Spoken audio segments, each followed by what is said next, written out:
I'm often asked to describe the experience of raising a child with a disability. Try and help people who have not shared the unique experience to understand it, to imagine how it would feel. It's something like this. Now, you're going to have a baby, you're planning on a fabulous vacation trip, you're going to Italy. You buy a bunch of guidebooks, and you make your wonderful plans. The Colosseum, Michelangelo's David, the gondolas in Venice. You may learn some handy phrases in Italian. Some go like this, but it's all very exciting. That's what you do. After months of eager anticipation, the day finally arrives. You pack your bags, off you go. Several hours later, the plane lands, and the flight attendant says, "Welcome to Holland." Holland, you say? What do you mean Holland? I signed up for Italy. I'm supposed to be in Italy. All my life I've dreamed of going to Italy. There's been a change in the flight plan. You landed in Holland, and that's where you're going to stay. The important thing is that we haven't taken you to a horrible, disgusting, filthy place full of pestilence, famine, disease. It's just a different place. So you go out and you buy new guidebooks, you learn a whole new language, and you'll meet a whole new group of people you never would have met before. It's a different place. It's slower paced in Italy. It's less flashy than Italy. But after you've been there for a while and you catch your breath, you look around, and you notice Holland has windmills, tulips, even Rembrandts. But everyone you know is busy coming and going from Italy, and they're all bragging about what a wonderful time they had there. And for the rest of your life, you say, "Yeah, that's where I was supposed to go. That's what I had planned." And the pain of that will never go away, because the loss of that dream is very significant. But if you spend your life mourning that you didn't get to Italy, you'll never enjoy all the wonderful things there are in Holland. And so you can't change it. You can't live your life in misery and being upset all the time, so you have to adapt and change. It's like any other situation, even at work. Things don't always go your way. So you make the best of it, and you take the positive things that you can do out of it. My son Phil, he's 24 now, cerebral palsy. He's in a wheelchair, he's nonverbal. Limited use of the right hand. So there are, he physically has limitations on what he can do. And we're lucky in the fact that I've always been a sports type person. And so running and biking are two things that we can do together that he really enjoys. And he's being very humble, as he's going to tell you. He is very strong and very fit. I've read some articles that people have written about this father-son team. One was for Father's Day.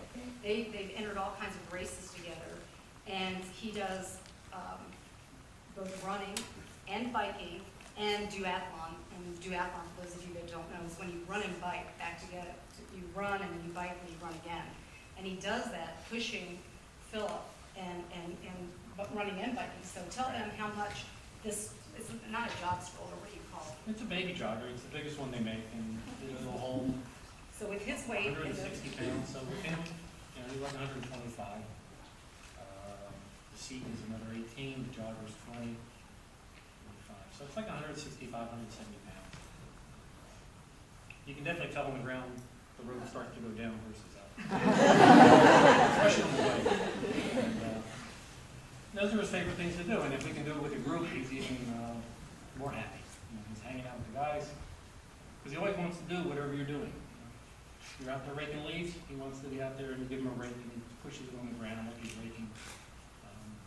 Do the laundry, reach in to pull out the wash and puts it in the bag, and you push him over and he throws it in the dryer. And so he always wants to participate and be part of the group and do everything else, be like everybody else. How does he express joy that he likes? You say he likes speed. So he's taking him on airplanes and all these roller coaster rides.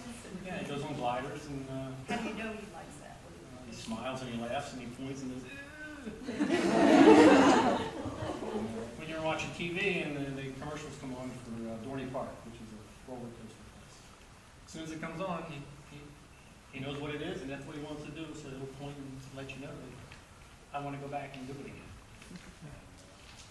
So we do it, and it gives him joy. And then, we couldn't do it without my wife. I tell you, to do it as a single person would be that would be almost impossible. Yeah, do you mind sharing with the audience your wife? That's pretty incredible what she did.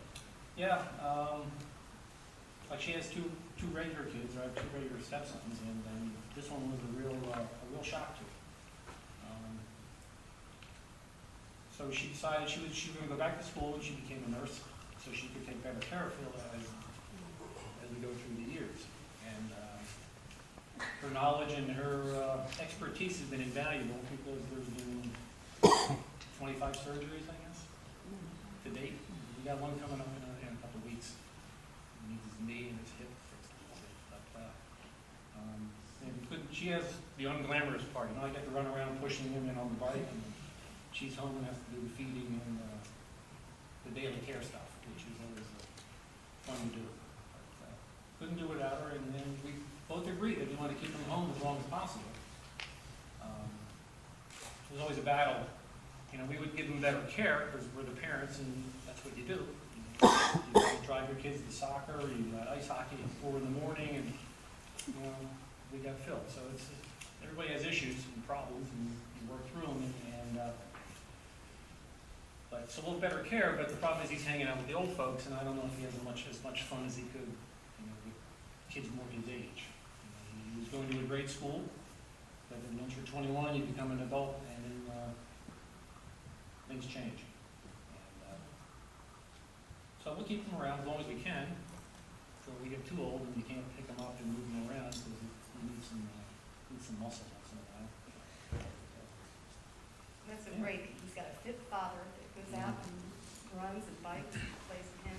And I was thinking about Jamie and what he sees and what Rich was just sharing, and perception is key to everything about our attitude in life. And I saw a quote once, and it said, happiness is not in seeking new landscapes, but in seeing with new eyes. And I think that's just one of the keys, is the way we perceive, the way we look at things. We can adjust that. No, people look for an hour and a half. And then Dina, now all of you can think about what the worst thing in your life would be. Dina, unfortunately, answered the door and ended up being her neighbor. And her neighbor had a gun and a knife and tried to shoot her, but the gun didn't go off. Twice, did you say? Twice tried to shoot her. He raped her, stabbed her 20 times, and slit her throat, left her to die. She has this will to live. She wrote his name in blood on the wall so that her husband, Sam, who's here with us tonight, would know who did it. But God definitely has a purpose for her life. She's meant to be here. And she is so courageous to come and share with you all tonight.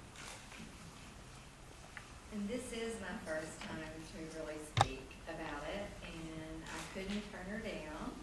And I am a little nervous, to be honest, but I know that night when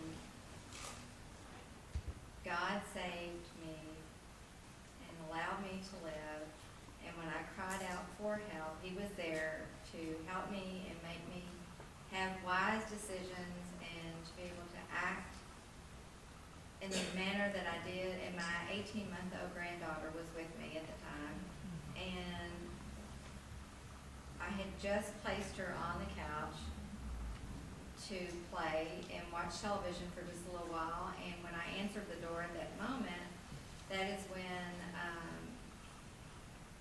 everything happened.